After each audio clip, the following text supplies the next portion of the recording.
Darrell, how you doing? I'm doing fine. Good to hear. So, in 12-day layoff, we talked about it yesterday, but what were your feelings when things got started tonight? Well, just to see how my team was going to play defensively, how we were going to guard the ball off the dribble was one of my main concerns, and where we're going to take care of the basketball. We did take care of the basketball. We shared the basketball, but I'm still a little concerned about guarding people off the dribble. It's something we're going to have to keep working on all year to get better. And that it all went well probably after that first media timeout. But what were you thinking when you guys are 2 for 8 from the field to start? You're down 6-4, and the guys come to the sideline about 5 minutes in. Well, I just told them that our defensive pressure was not good, that we were methodically out there not doing anything on the defensive side of the ball, not forcing any turnovers, not speeding this team up at all. And I just told them we have to get better. We got Missouri State coming up, and then we got the Sun Belt Conference coming up. We have to get better defensively off the ball.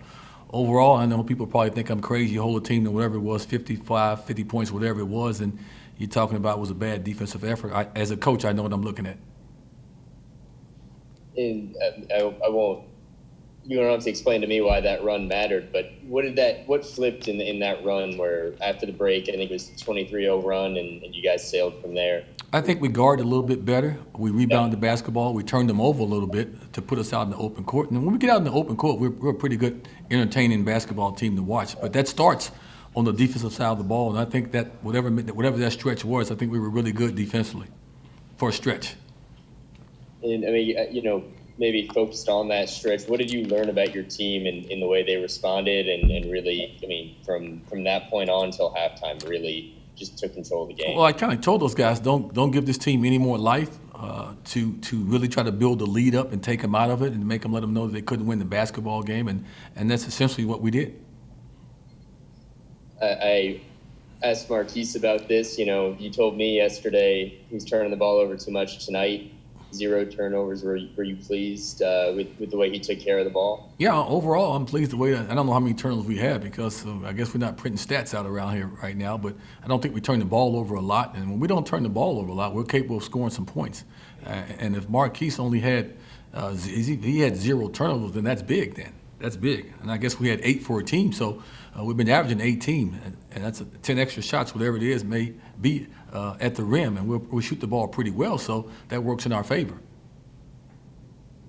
And CJ got in tonight. What was earlier this week? What was the process like of getting that waiver to happen, and for you then knowing that you had him as someone that you'd Well, be able to kind of roll with into conference play? Well, we had filed the waiver, and then the NCAA decided to give everybody a waiver. We kind of knew that was a possibility that could happen.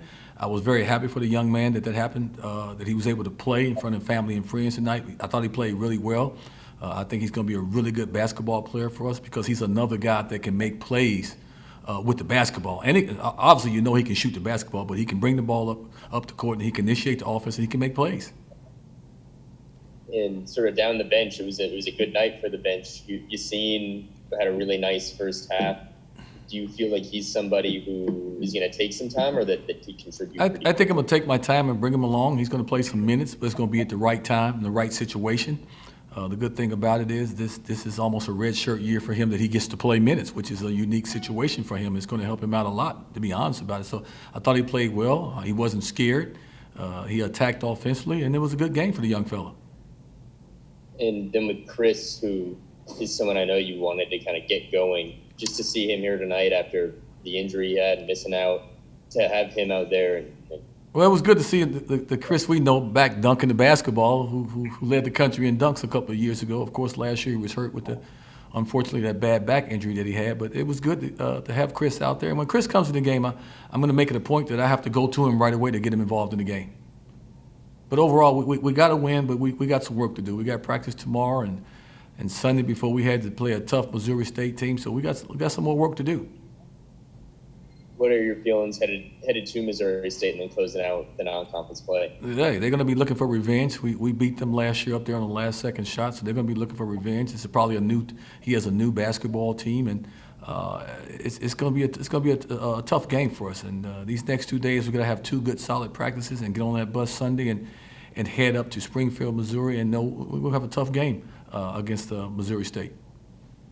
Yeah, well, Darrell, I really appreciate you having a few minutes. Thank you. Thanks for covering us. Yeah, absolutely. Have a safe trip. Okay, thank you so much. Appreciate it.